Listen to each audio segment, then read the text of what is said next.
마태복음 26장 27절부터 68절까지 우선 읽도록 하겠습니다. 제가 먼저 읽겠습니다. 예수를 잡은 자들이 그를 끌고 대제사장 가야바에게로 가니 거기 서기관과 장로들이 모여 있더라. 그리고 물질이 대제사장의 시기에 다 되었어.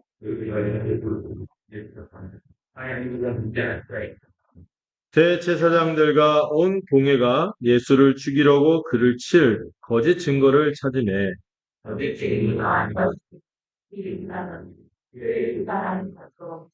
이르되 이 사람의 말이 내가 하나님의 성전을 헐고 사흘 동안에 지을 수 있다 하더라 하니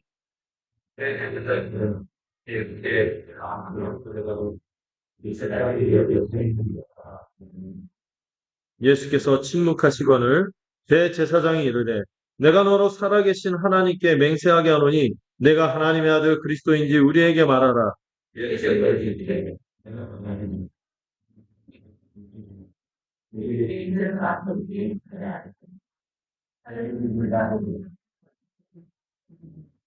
이에 대제사장이 자기 옷을 찢으며 이르되 그가 신성모독하는 말을 하였으니 어찌 더 증인을 요구하리요. 보라 너희가 지금 이 신성모독하는 말을 들었도다.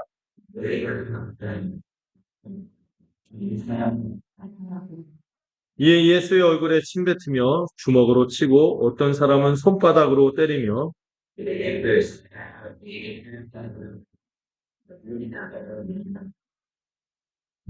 네. 우리 계속해서 예수님이 이제 십자가를 향해서 가시는 이 마지막 장면을 이렇게 보고 계십니다. 네. 우리가 십자가를 향해서 갈 때 주님께서 십자가를 앞두고 굉장히 자신과 어떤 절기를 긴밀하게 연결해서 그 한 주간을 이제 보내시고 있는 것을 봤죠. 특별히 어떤 절기라고 했죠? 5월 6월절이 그 6월이 아니라고 말씀드렸어요. 그 6월이 아니라 그 넘어가는 패스오버, 넘어가는 절기인데 이게 그 출애굽기를 아시는 분들 이제 그 다음 저희가 살펴볼 부분 출애굽기일 텐데 이 6월절은 하나님의 죽음의 사자가 온 이집트 전역을 돌아갈 때 문 가로등 기둥과 세로 기둥에 그 어린 양의 피를 하나님의 약속대로 받은 자들은 그 환난을 면하고 그 심판을 면하고 그 죽음의 사자가 넘어갔죠. 아까 찬양도 내가 널 넘어서 가리라 막 이랬잖아요. 그래서 넘어가서 구원을 얻는 장면이 나왔죠.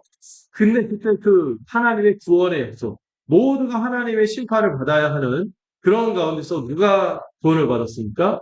어린 양의 피를 의지한 자들. 문 가로기둥과 세로기둥의 바른 자들은 그 피를 의지함으로써 그 심판을 면하고 이제 가나안 땅을 향해서 출발할 수 있는 이 자유와 해방을 맛보는 하나님의 백성이 된 것이죠. 이 6월절은 건국 기념일이며 이스라엘에게 우리와 같은 광복절 같은 날이라고 말씀드렸습니다. 근데 그날쯤에 자신이 죽는다는 말씀을 하신 거예요. 그리고 어린 양을 먹어야 되는데 어린 양을 먹진 않고 떡과 잔을 나누면서 그것이 자신의 살과 피하면서 어린 양으로서 그들을 위해서 죽고 그 죽음으로 하나님과 뭘 맺는다?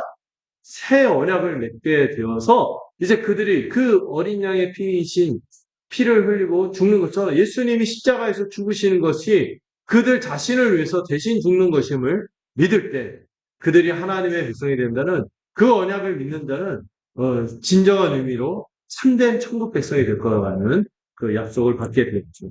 그 세원에게 만찬을 우리 주님께서 베풀어 주셨는데 그 와중에 이런 거를 여인은 이 주님의 죽음의 의미를 잘 이해했기 때문에 얼마라고 했죠?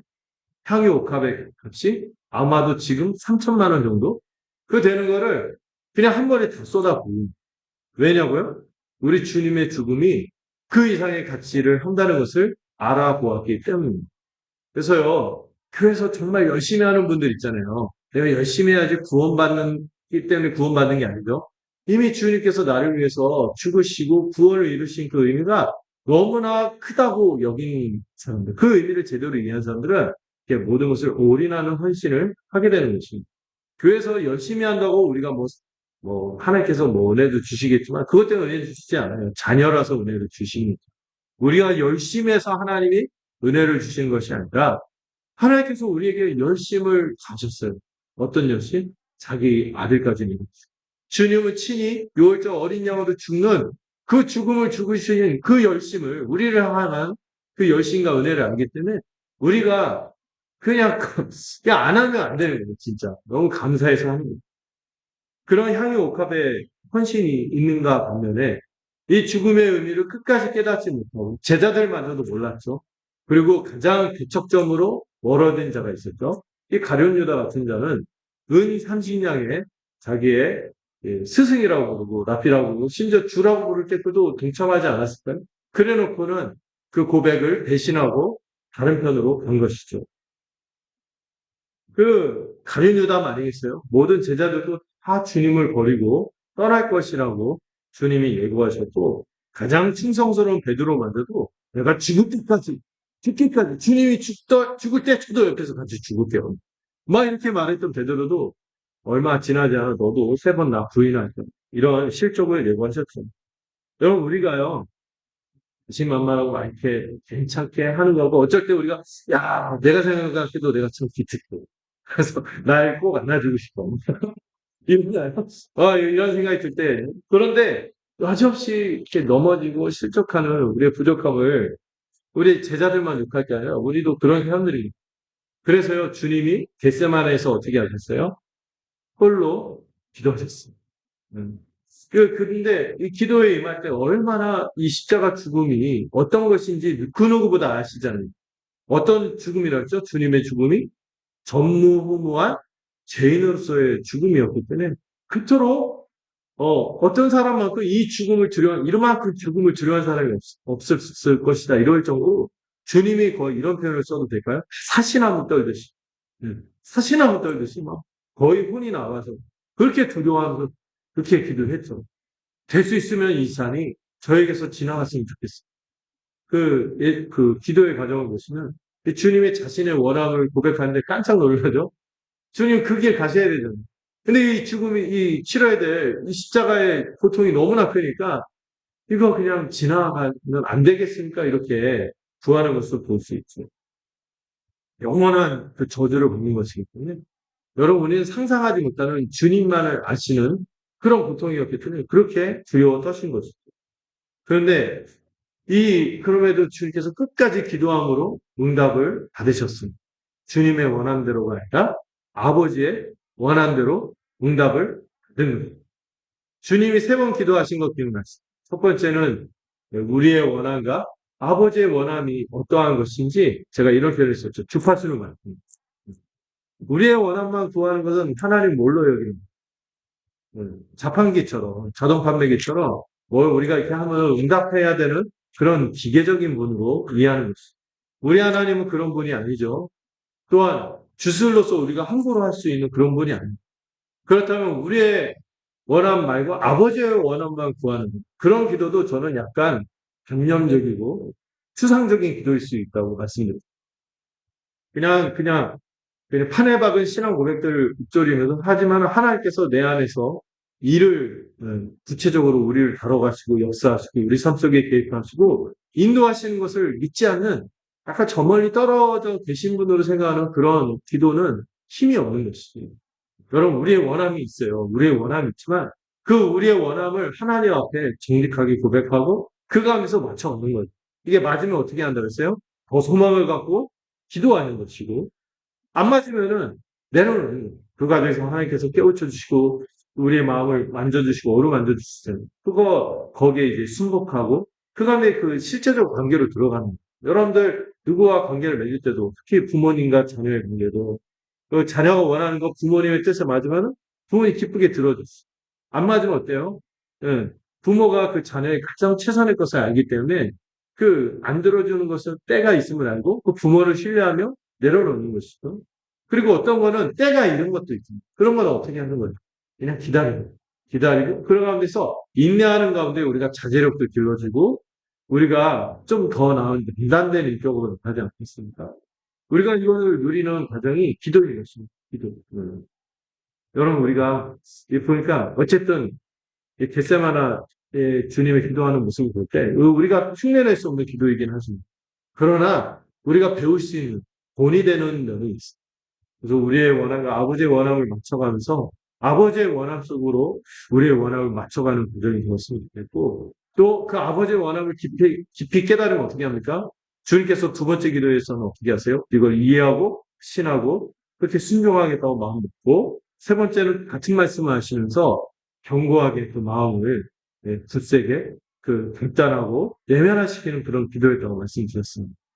여러분, 우리는 사실 기도가 힘든 사람, 여러분 예수님 따라다니면서 그 많은 신령한 말씀을 듣고 엄청난 이적을 경험했던 제자들도 그러면 안 되는, 사실 이 사람들 지푸라기 같은 사람들인데 주님이 정말 지푸라기 같은 이들을 그 지푸라기 잡는 심정으로 내가 너무 힘드니까 그래도 이때만큼은 나와 함께 좀 기도해 주면 좋겠다 하고 기도를 부탁했는데 어떻게 했어요? 여지없이 배만 때렸어요. 쳐잤죠. 네. 두 번째 갔더니 역시 주무셨어요. 주님이 그렇게 하더니 한시도 깨어있지 못하겠냐. 잠시라도 깨어있지 못하겠냐. 이렇게 얘기할 만큼 우리가 참 연약한 사람이고, 세 번째 기도하니까 주님이 약간 포기한 듯 이제 됐다 하고 쉬어라. 이런 건 아니고 주님이 홀로 기도하시고 그 응답을 받아내셨기 때문에 이제 주님의 기도로 말미암아 우리가 안식을 누릴 수 있는. 그러나 여러분, 우리가 주님 안에서 주님과 함께 주님의 홀로 기도해서 다 이루셨기 때문에 우리도 주님 안에서 함께 기도할 수 있는 자가 되었다는 사실도 잊지 말아라라고 말씀드렸습니다. 그리고 이 가룟유다의 가증스러운 이 배반 장면을 봤죠. 입맞춤하면서 랍비라고 인사하는 그의 모습을 통하여 특히 예수님이 가룟유다를 뭐로 불렀습니까? 친구요 이렇게 불렀는데 이 친구라는 호칭이 마태복음에서만 좀 독특하게 쓰이는데 이 포도원 품꾼에 비유해서 나오잖아요. 어떤 사람들한테 그 은혜를 이해하지 못하고 하나님께서 더 베푸시는 그 은혜를 이해하지 못하는 자들에게 이 주인이 한마디 친구요 이런 말이었거든요. 강유다는 이 십자가 은혜의 깊이가 얼마나 대단한 것인지 몰랐어요. 그리고 예복을 입지 못했던 사람들 향하여 그 잔치를 연 주인이 친구요 왜 예복을 입지 않았듯이 이 가룟 유다 역시 합당한 믿음을 갖지 못했던 사람이었던 것이 드러나요. 이 마지막으로 예수님께서 굉장히 폭력적으로 체포를 당하시고 굉장히 무참하게 완전히 유린당하면서 체포를 당하시는 장면을 보니까 저도 그랬을 것 같아요. 안 그랬을 것 같아요. 제가 쫄 뻔했어요. 근데 가룟 유다는 왜 진짜 사랑하는 분이 막 그러니까 보다 못해 칼을 뽑았죠. 근데 그거 참 어떤 면에서는 정말 주님과 함께 하려는 마음이 있었구나 하는 것을 알 수 있었지만 그 방법은 주님이 기뻐하시는 방식이 아니었죠. 칼로 일어선 자는 네, 칼로 망한다 그랬어요. 여러분 우리는 천국 백성이기 때문에 우리가 주님의 뜻대로 살고 주님 사랑하고 이렇게 할 때 그 방식에 있어서도 주님이 원하는 방식으로 살아가야겠죠. 그건 뭐예요? 칼의 방식이 아니라는 칼의 방식. 손쉽게 인간적인 방식을 내가 무엇인가 해서 보복하고 저기를 갖고 미움을 갖고 뭔가 굴절된 마음으로 하고 있다면 그건 내려놔야 하는 거죠. 방식에서도 주님의 뜻에 합당해요. 주님이 원하는 방식이 무엇입니까? 주님은 여기 무저항의 뭐라 했죠? 성취. 네.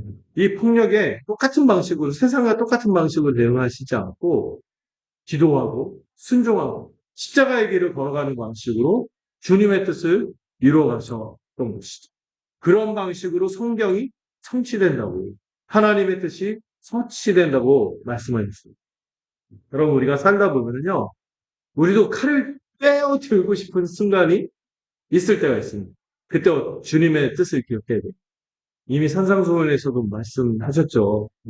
우리가 이렇게 억울한 일 당하고 그럴 때 우리가 지혜롭게 잘 풀어나가야겠지만 그들과 똑같은 방식을 취하면 된다 안 된다? 안 되는 거지. 그래서 우리가 신자로서 그렇게 살아갈 때 진짜 하나님의 뜻이 이루어질 거예요. 이거를 깨닫기를 바랍니다. 자, 그리고 나서 오늘 이제 57절, 68절에 이렇게 살펴보시면 주님이 이제 체포되셔서 산헤드린이라는 이 동의에서 불법 재판을 받으시는 장면이 나오고 있습니다.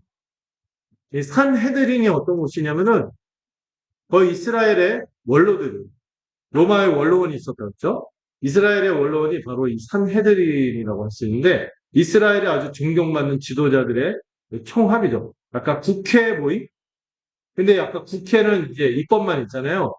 물론 사법권은 이 당시 이제 로마 지배에 있었기 때문에 이 사법권은 일부만 있었고 이런 제한되었지만 그 입법, 사법, 그리고 행정 이 세 가지가 다 이렇게 갖고 있었던 공의회가 산헤드린인데 뭐 여기는 누구도 있겠어요? 아직 서기관들. 그 다음에 사두개파, 제사장을 중심으로 한 성정 권력과 율법 권력 이런 모든 이스라엘의 핵심 알토란 같은 인사들이 모여 있는 게 산헤드린 공회입니다. 이 공회에서 다 모였어요. 한밤중에 모였어요. 근데요, 제가 이 주님이 재판받으신 게 어떤 재판이었어요? 다 불법적인 재판을 받고 있음을 알 수 있습니다.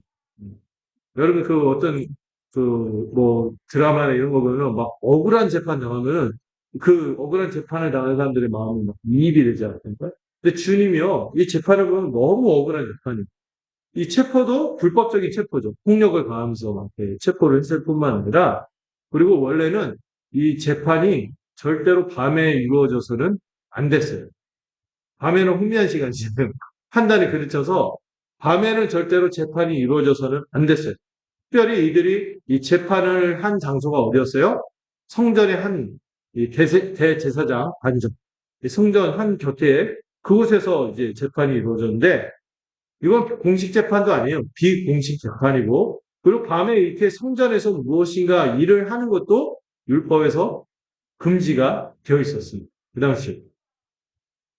그리고 특별히 지금 예수님을 지금 보면은 죄가 무엇인지 심리하고 신문하고 이게 이루어지기 전에 이미 뭐가 결정났어요?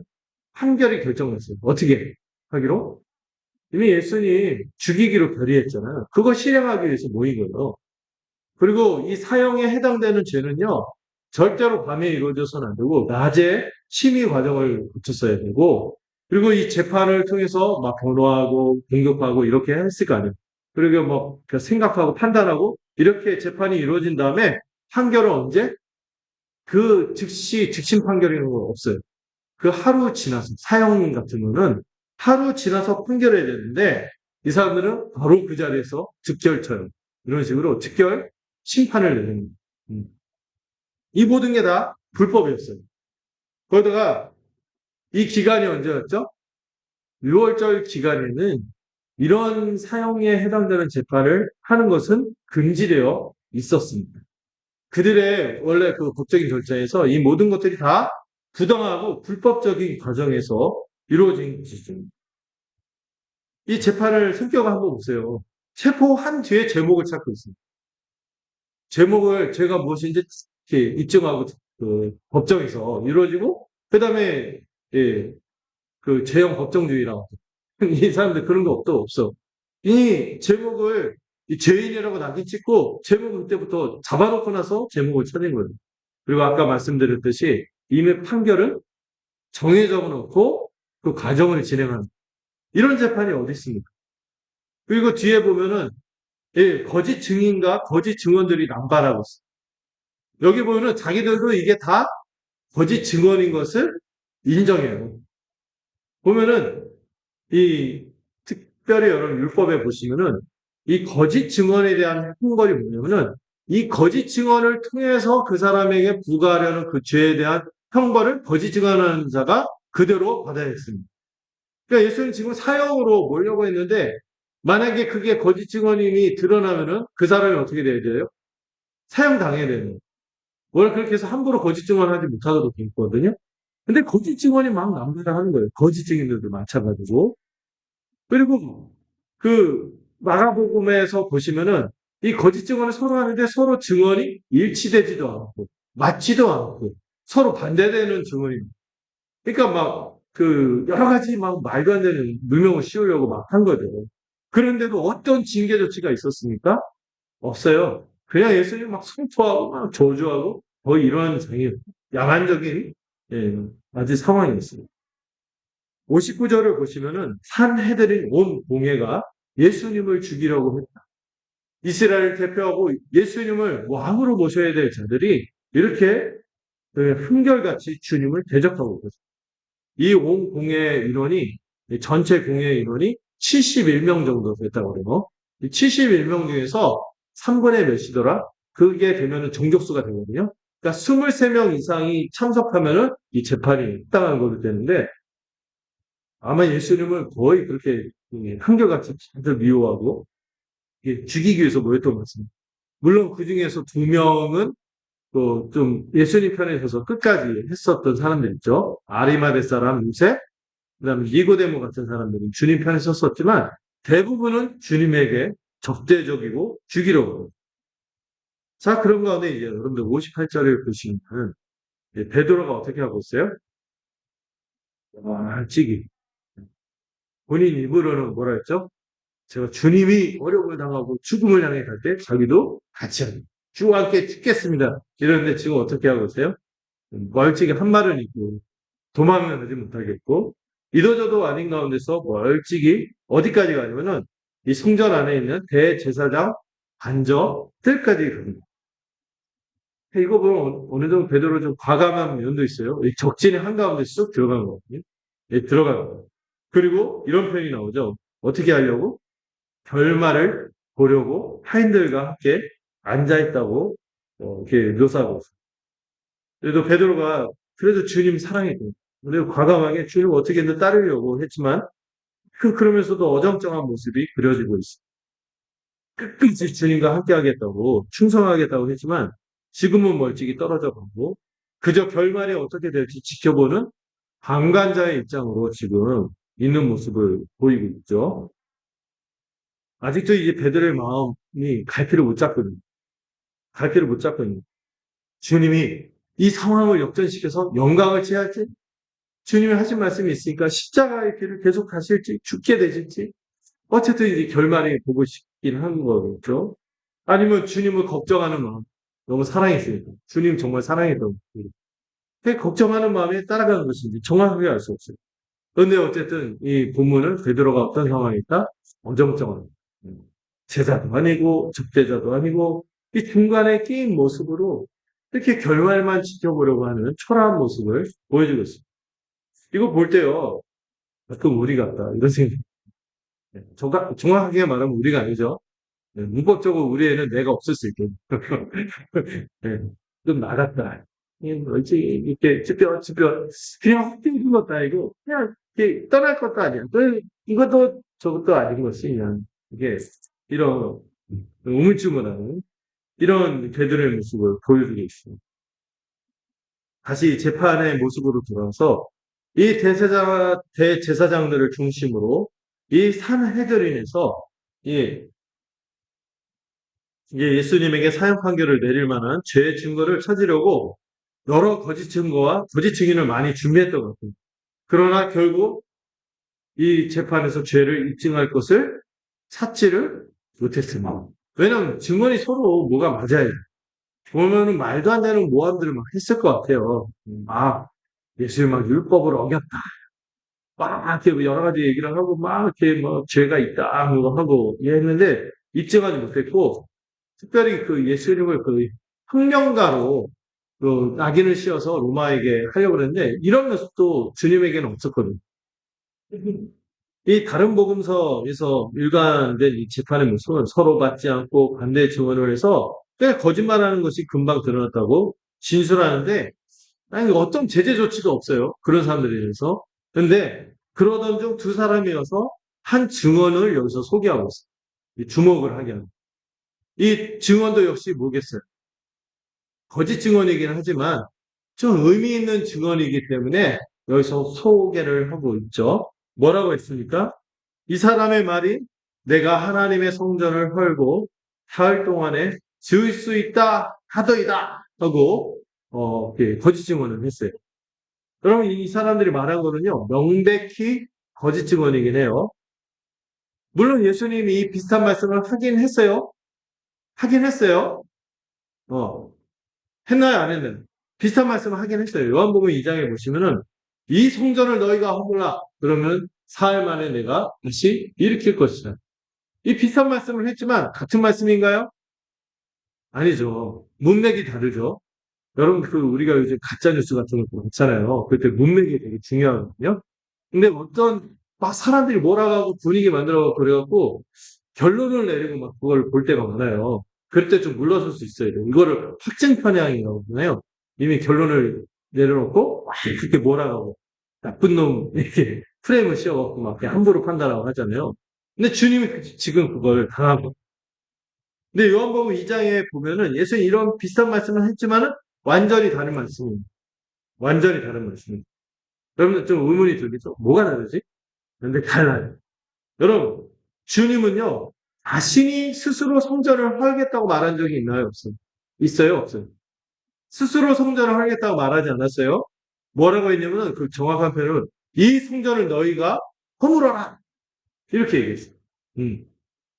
주님이 말씀하신 것도 건물 성전을 뜻한 게 아니었죠. 사실. 나중에 그 요한복음 2장에서 사실을 성전 대신 자기 육체를 말씀하신 거죠. 이렇게 말하고 있죠. 주님은요, 이 맥락에서 이 건물을 무너뜨려라. 너희가 무너뜨려. 주님이 무너뜨리지 않겠다고 한 거죠. 그리고 이미 그들이 무너뜨리고 있었어요. 그 성전 헐만 있었던 성전. 네. 이 성전 대신 자기 육신을 말한 것이었어요. 이게 정확하게 어떤 의미였죠? 십자가에서 자신이 이 육신이 허물어지는 죽음으로써 죽고 3일 만에 부활할 것을 말씀하신 것이지 그 성전을 막 부수고 이 성전 또 다른 성전을 짓겠다 이런 게 아니죠.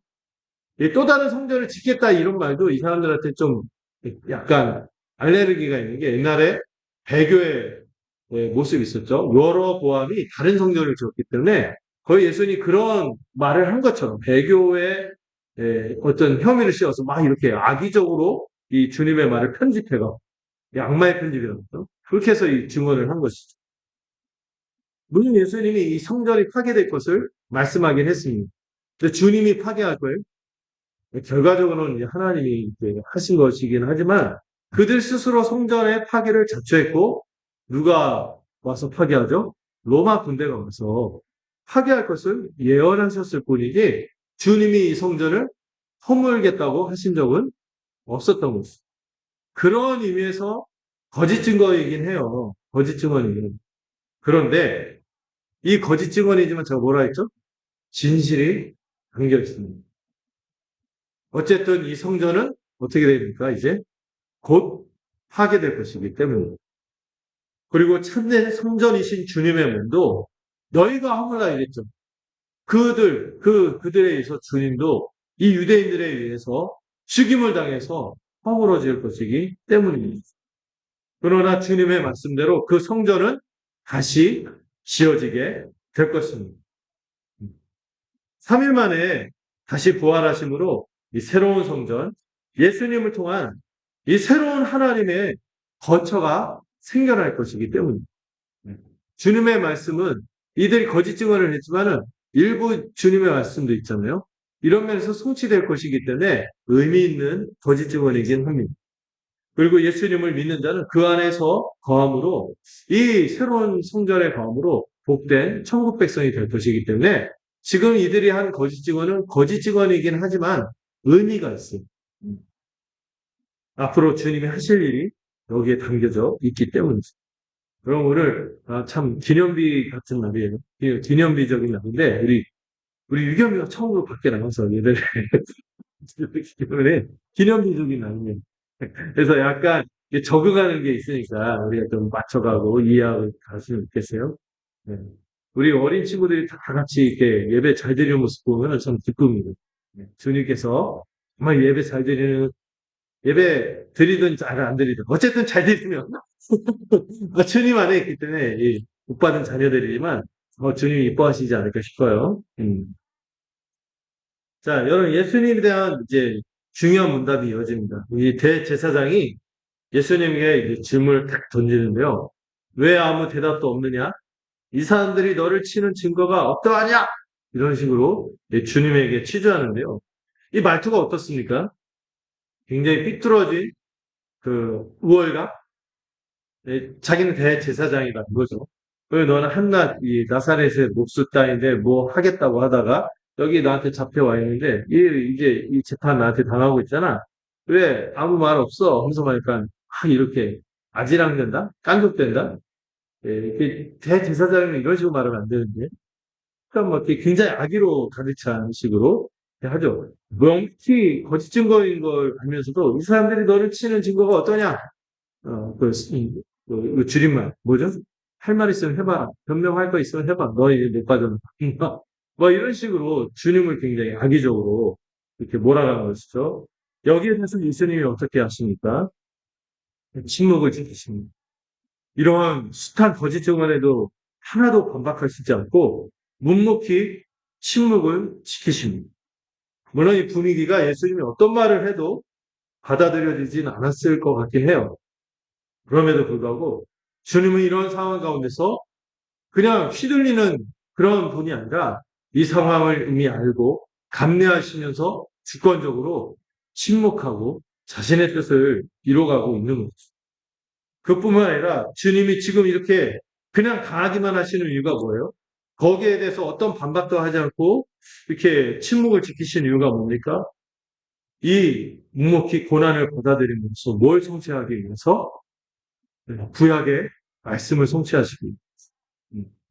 그 메시아에 대해서 예언한 말씀이 있거든요. 그는 마치 도살장에 끌려가는 어린 양같이 침묵을 지키시. 어떤 말도 하시지 않고 이렇게 갑작합니다. 그것을 이루시기 위해서 주님은 어떤 그들의 도발과 거짓 증언에도 불구하고 흔들리지 않고 이 순종의 길을, 십자가의 길을 가시는 것이죠. 이렇게 주님이 꿈쩍도 안 하니까 제사장이 다시 두 번째 맹세를 하면서 질문을 합니다. 야, 네가 살아계신 하나님을 두고 맹세하는 하면서 원래 대제사장 정도 되면 이렇게 말하면 너무 경박한 거죠. 맹세. 살아계신 하나님께 맹세하면서 너 나한테 꼭 말해야 돼. 막 이게 답변을 굉장히 강요하고 있어요. 너 하나님의 아들이며 너 그리스도라고 했는데 이거 맞아? 이렇게 막 시전하는 거죠. 근데 여러분 지금 대제사장이 주님에게 던진 이 표현이 되게 의미심장합니다. 하나님의 아들 그리스도. 이거 언제 나왔죠? 마태복음 16장에서 베드로가 그 신앙이 물어일었을 때 주님이 어떤 분인지 그 지식이 제대로 궤도에 이르렀을 때 주님을 향해서 했던 고백이 주는 살아계신 하나님의 아들이요. 네. 그리스도시. 주는 그리스도시요 살아계신 하나님의 아들이십니다. 이 베드로의 고백을 이 제사장 적들의 입을 통하여 지금 나오고 있어요. 그 적들은 인정하지는 않지만 이 적들이 주님을 그렇게 말함으로써 오히려 주님이 어떤 분임이 실로 그러한 분임이 분명하게 드러나는 장면이죠. 이에 대해서 예수님이 말씀하신 뭐라고 하십니까? 내가 말할 내가 스스로 말함으로 인정합니다. 이렇게 한 거죠. 여러분 그 성경에 보면 복음서에 보면 이런 표현이 있어요. 메시아 은닉사상. 주님은요, 자신이 그리스도이고 하나님의 아들이시라는 말씀을 그다지 많이 얘기하시지 않아요. 노골적으로 말하신 적이 거의 드물어요. 그래서 어떤 이상한 분들은, 자유주의자들, 이런 사람들은 예수님이 언제 자신이 하나님의 아들이라 했어. 그리스도라고 한 적 없어. 추종자들이지, 그냥 과잉 충성으로 착각하고 말한 거예요. 이렇게 말하는 불신자 같은 사람들이 있어요. 그건 이제 잘 모르는 거죠. 농담. 왜 주님께서 자신이 메시아이고 하나님의 아들이신 것을 숨겼습니까? 이들이 주님에 대해서 헛된 이해를 갖고 있어요. 헛된 기대를 갖고 있어요. 그 당시 메시아는 어떤 메시아였어요? 정치적인 메시아, 혁명하는 메시아. 로마 같은 자들을 칼의 방식으로, 혁명의 방식으로 뒤집어 엎는 그런 왕을 기대했기 때문에 그들에게 자신을 드러내시지 않으신 거죠. 근데 지금 주님은 오히려 어떻게 하세요? 그렇게 잘 숨기시더니 지금 그 얘기를 하면은 목숨을 위협받는 이런 상황에서도 내가 말하였다 하면서 이 사실을 인정하십니다. 지금 고난을 당하시고 십자가의 죽음으로 가는 현자 그리고 자신을 죽이려고 하는 그 가장 권력을 갖고 있는 그 장본인 앞에서 자신이 누구인지 이때 숨기지 않고 드러냈었어요. 이를 통하여 우리 주님이 진짜로 어떤 분임을 알 수 있어요? 주님이 많이 드러내지 않았지만 실제로 주님이 스스로도 그리스도시며 하나님의 아들이심을 말씀하십니다. 그러나 주님의 답변이 여기서 끝나지 않습니다. 그러나 내가 너에게 이르노니 이후에 인자가 권능의 우편에 앉아 있으니까 하늘 구름을 타고 오는 것을 너희가 보리라 이렇게 얘기합니다. 근데 이게요, 이 말이요, 반의 분위기에서 취조받는 피고인의 입에서 나올 말이 아닌 거예요. 막 이 상황에 이끌리고 주도 막 그 지락펴락 당하시는 것이 아니라 오히려 이 상황에서 당당하게 선언하십니다. 내가 너에게 이르는 이후에 인자가 권능의 우편에 앉아있는. 인자가 어떤 표현인지 배우셨죠? 인자. 어, 메시아로서 어떤 분? 다니엘서 7장에서 예언한 새로운 세상을 보여줍니다. 하나님 나라를 가져오실 하나님과 같은 그런 사람을 인자라는데 주님이 자신을 인자라고 하고 이 표현도 주목해 봐야 돼요. 권능의 우편. 보통 이스라엘 사람들이 하나님 이렇게 표현하는 것을 꺼려했다고 했죠. 그래서 하늘이라고 표현하든지 다른 식으로 표현했어요. 여기 쓰인 권능이요. 하나님이 권능을 갖고 있다. 그래서 이 권능이라는 표현으로 줄여서 표현하기도 했다고. 용법상. 그러니까 예수님 지금 누구 편에서 온 세상을 통치하시고 창조하시고 다스리시는 하나님의 우편에 앉아 있다는 거예요. 이로써 주님이 자신을 뭐라고 선언하신 거예요? 주이시라는 것을 선언하시는 거예요. 통치하시는 분임을 선언하시는 거예요. 지금 약간 아이러니하지 않습니까? 지금 재판받고 피고가 돼서 이제 죽음을 앞두는 사형 판결을 앞두고 있는 분이 내가 온 세상의 주다. 너희를 지금 다 다스리는 주다 이런 얘기를 하시는 거예요. 거기다가 어떤 표현도 하셨습니까? 하늘 구름을 타고 오는 것을 너희가 볼 것이다. 이 표현도 뭐예요? 이 주님이 하나님 우편에 앉은 통치자이실 뿐만 아니라 이 모든 역사를 마치고 다시 하늘 구름을 타고 와서 이 모든 역사를 완성하시고 하나님 나라를 완성하시고 그리고 이 권능우편에 앉을 뿐만 아니라 타고 오면은 어떤 일이 일어납니까? 즉각적으로 두 가지가 이루어지죠. 구원과 심판이 이루어지는데 이제 그 구원과 심판을 행하러 올 것이다 하고 선언했습니다. 이 하늘 구름을 타고 오는 것은 재림의 완성을 뜻하는 거죠. 우리 하나님이 다시 오시면은 이 세상이 완전히 새로워지고 완성될 거다. 이런 기대가 있었거든요. 구원과 심판이 이루어질 것이다. 그런데 문제는 지금 어떤 자리예요? 이들이 그 통치자이시며 온 세상의 주이시며 심판하러 오실 온 세상의 역사를 완성하시고 하나님 나라를 완전히 이루실 그분을 어떻게 하고 있어요? 정죄하고 심판하고 있으니 너희가 볼 거다 이 말을 했잖아요. 너희가 이를 볼 거다 이 말은 뭐예요? 너희가 지금 행한 대로 심판을 할 거다 이걸 암시하는 표현입니다. 하늘 보좌 우편에 앉아 다스리는 분이 이 땅을 심판하러 오실 것을 그들이 볼 것이다 이 얘기를 하는 거예요. 심판을 암시하는 말씀이죠. 지금 심판을 지금 당할 처지에 있는 분이 오히려 심판을 선언하고 계신 것입니다. 이제 예수님을 죽음으로 몰고 가고 믿지 않고 부정하고 대적한 이들이 심판받을 운명에 있음을 말한 것이죠.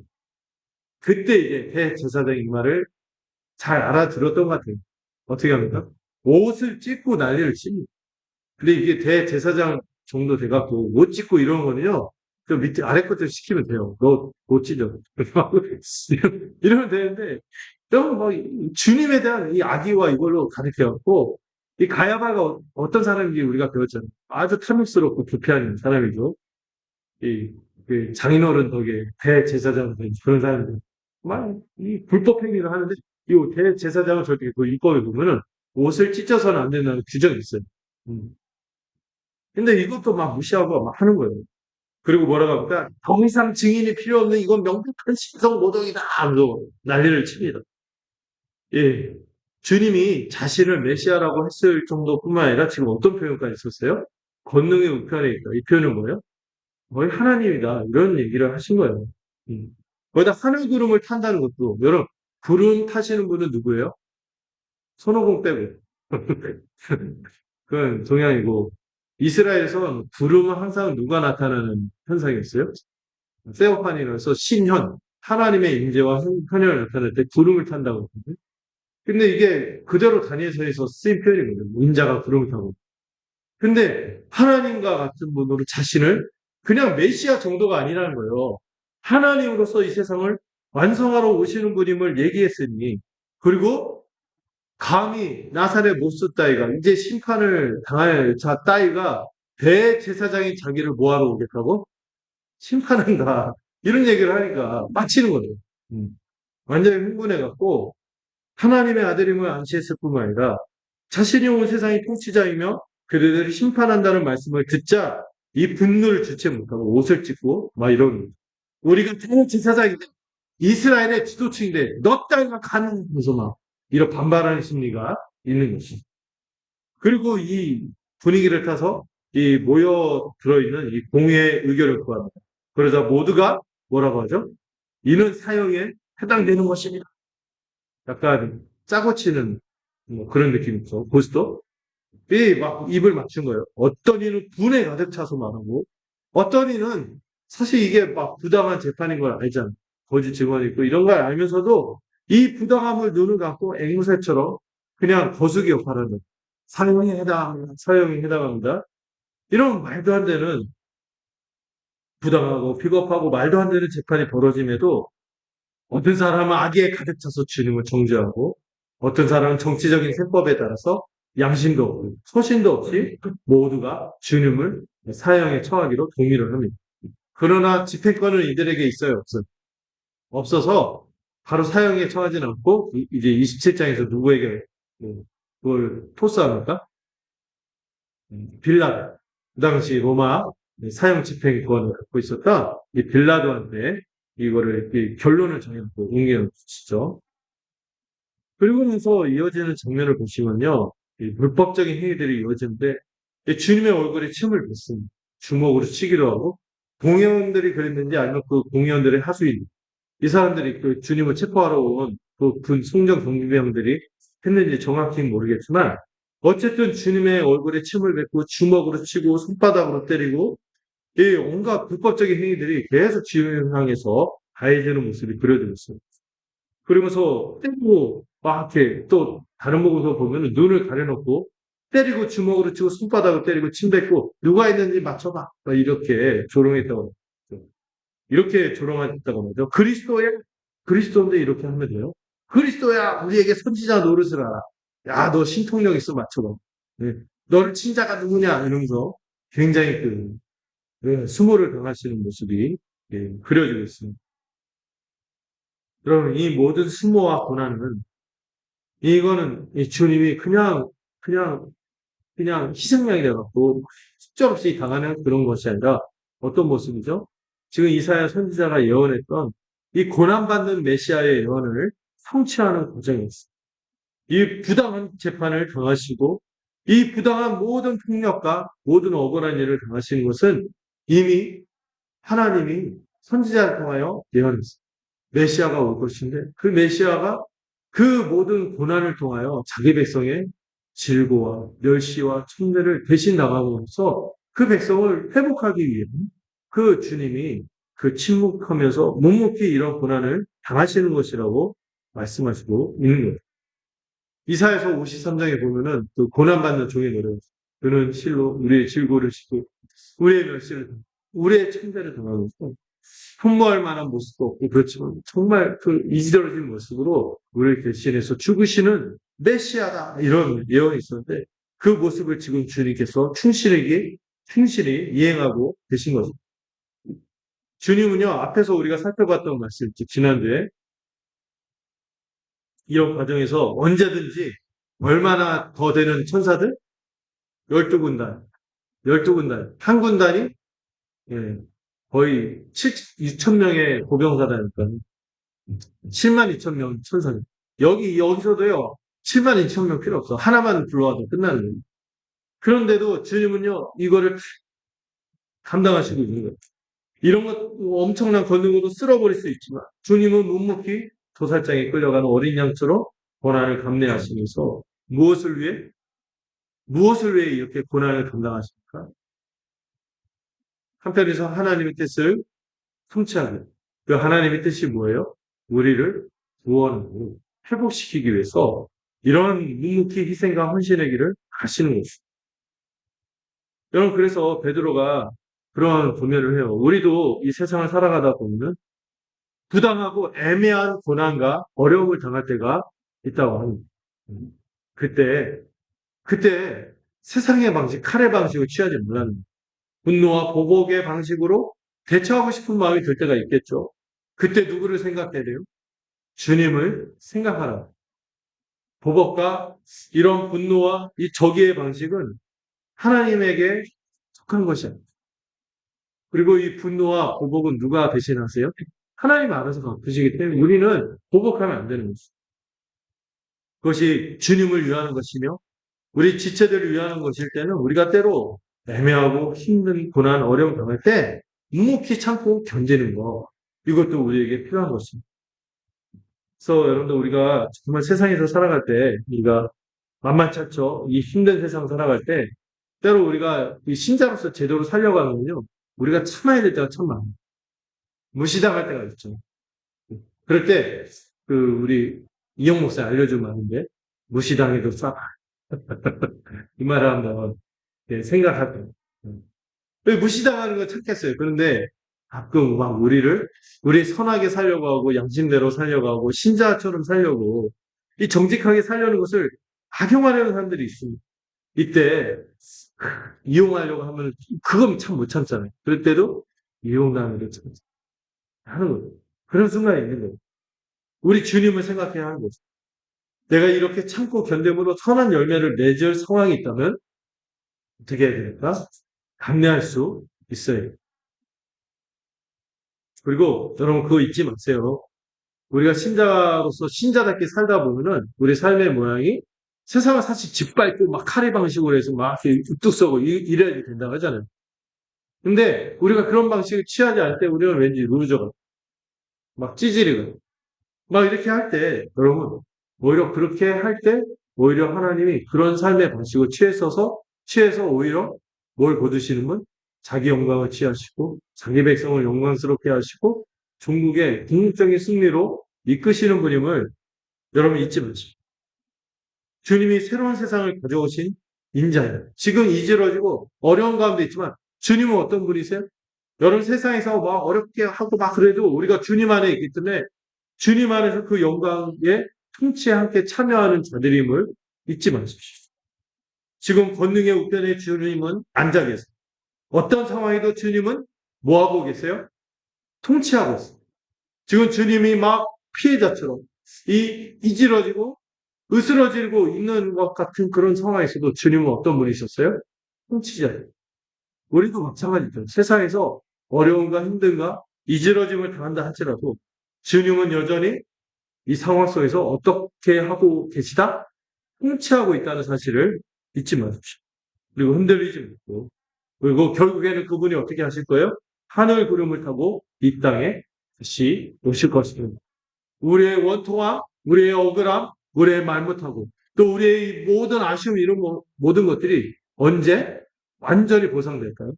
주님이 다시 오시는 그날, 신원하시는 그날 다시 될 거예요. 네.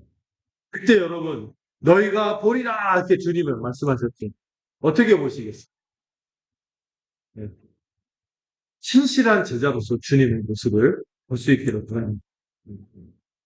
자, 한 달락을 더 보도록 할게요. 69절부터 75절 함께 살펴보도록 하겠습니다. 자, 69절. 먼저 읽겠습니다. 베드로가 바깥들에 앉았더니 한 여종이 나와 이르되 너도 갈릴리 사람 예수와 함께 있었도다 하거늘.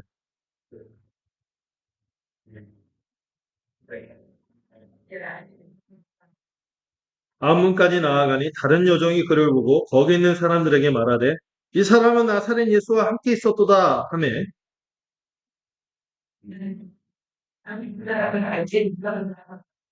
조금 후에 곁에 섰던 사람들이 나와 베드로에게 이르되 너도 진실로 그 도당이라 내 말소리가 너를 표명한다 하거늘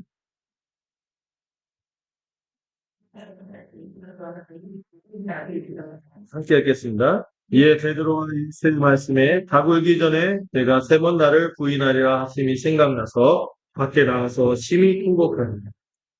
예. 이 마지막 단락은 아주 유명한 장면이죠. 베드로가 세 번 주님을 부인하는 장면이 나오고 있습니다. 이 원래 한 번, 두 번도 아니고 이 세 번은요. 네, 제가 써놨죠. 철저한 부인, 철저한 부인.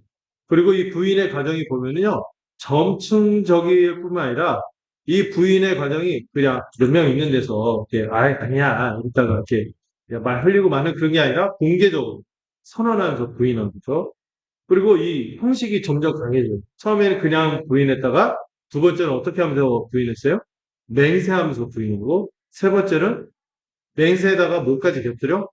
어디까지 곁들인 그 부인을 하고 있습니다. 여기 아까 58절에서 봤죠. 베드로가 어디 있었어요?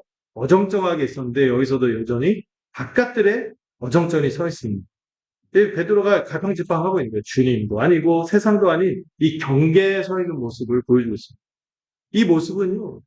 약간 저를 보는 거예요. 있는 것 같다 이거 밖에 있는 것 같다 이거 뭐 우리가 그럴 때 있지 않습니까? 거의 다 마가복음을 보면요. 이 마가복음이 좀 더 베드로의 그 진술을 그대로 받아서 썼다고 하거든요. 거의 좀 더 생생하게 했는데 이 여기 성전 경비병들하고 뭐 하고 있었어요? 불을 쬐고 있었어요. 네. 그냥 주님과 함께 그 추위를 견디기 싫은 거예요. 그냥 세상의 한기, 세상의 온기를 그냥 같이 쬐는 그런 모습으로 보여주고 있어요. 이 주님을 대적한 자들과 한 자리에 앉아서 불을 쬐면서 그냥 어떻게 되나 이렇게 초라한 모습으로 있습니다. 그때 불쑥 어떤 인사가 훅 들어오죠.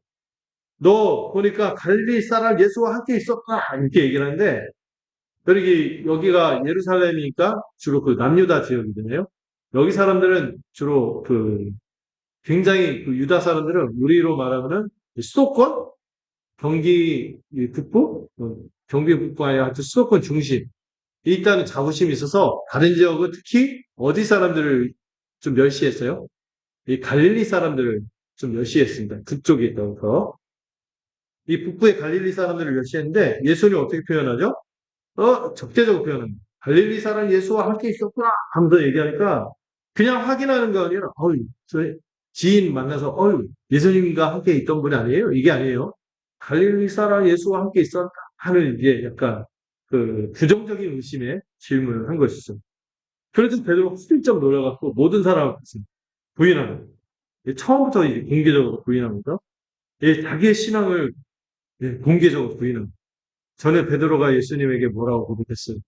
주는 그리스도이시요 살아계신 하나님의 아들이라는데 자기의 신앙을 부인하는데 그러니까 이것도 단계가 있어요. 나는 내가 무슨 말을 하는지 모르겠다. 알지 못한다 하고 쓱 빠져나가요. 그랬더니 이 동선을 따라서 아무 근처에서 또 누가 잠복했나?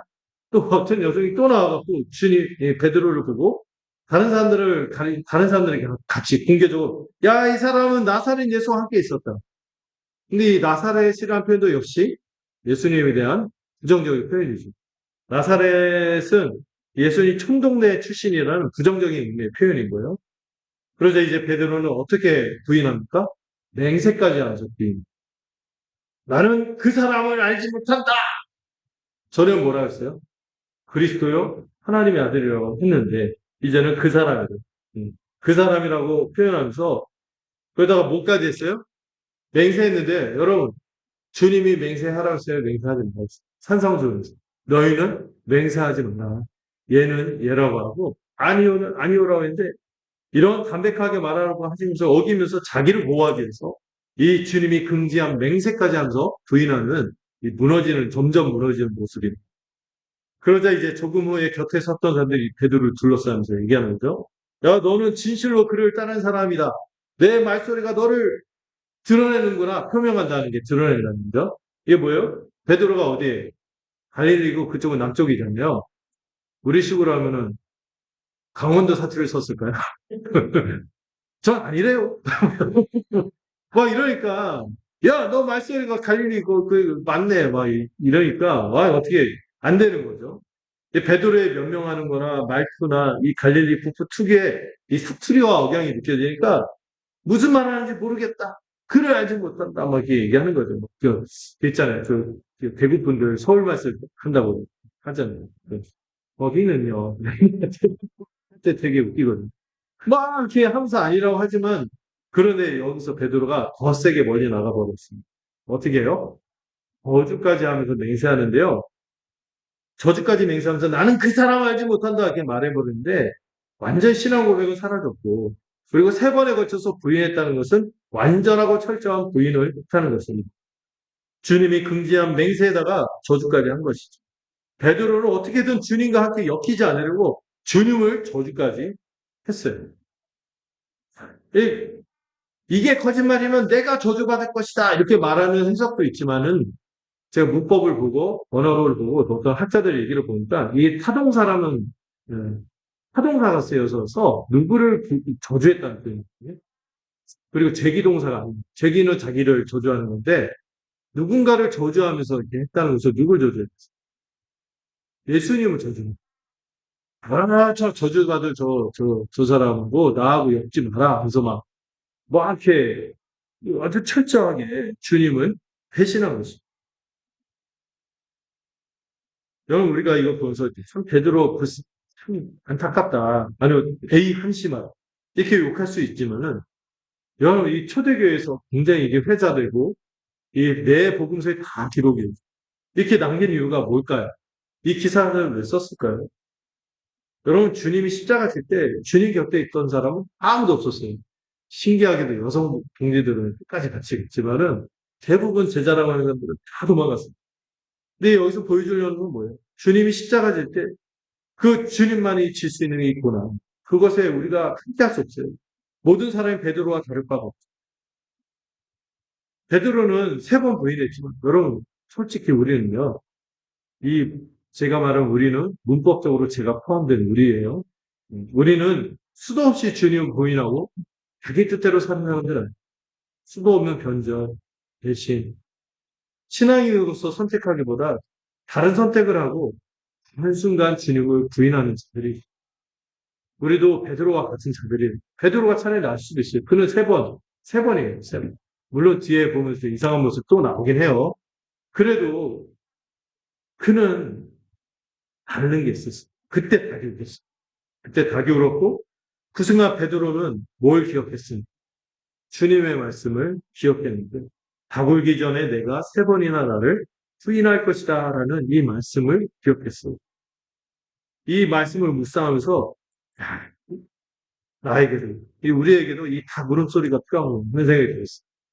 주님의 말씀이 기억나도록 하고 우리의 죄인의 처지를 깨닫고 돌이키도록 하는 것이 필요한 것이죠. 이 초대교회 전승을 보면요. 베드로가 어딘가에서 말씀을 전할 때마다 그래서 말씀을 전하면요. 저도 그렇고 여러분들도 나중에 가르치는 자리 있다고는 조심해야 되는 게 가르치면서 내가 그 가르치는 내용에 수준만큼 있다고 착각할 때가 많거든요. 그때 베드로가 들었대요. 말씀을 전할 때마다 어디선가 다그는 소리를 늘 들었대요. 이게 베드로의 기억 속에 아주 트라우마처럼 있을 거예요. 그러면서 마음이 좀 우쭐해지고 높아지고 교만해질 때마다 이 다그는 소리를 듣는.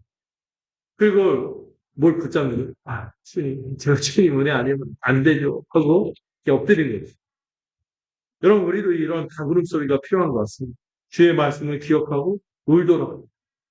그러면요, 이 영혼의 깊은 밤이 끝나고 새 아침을 알리는 이 닭의 울음소리를 듣게 될 것입니다.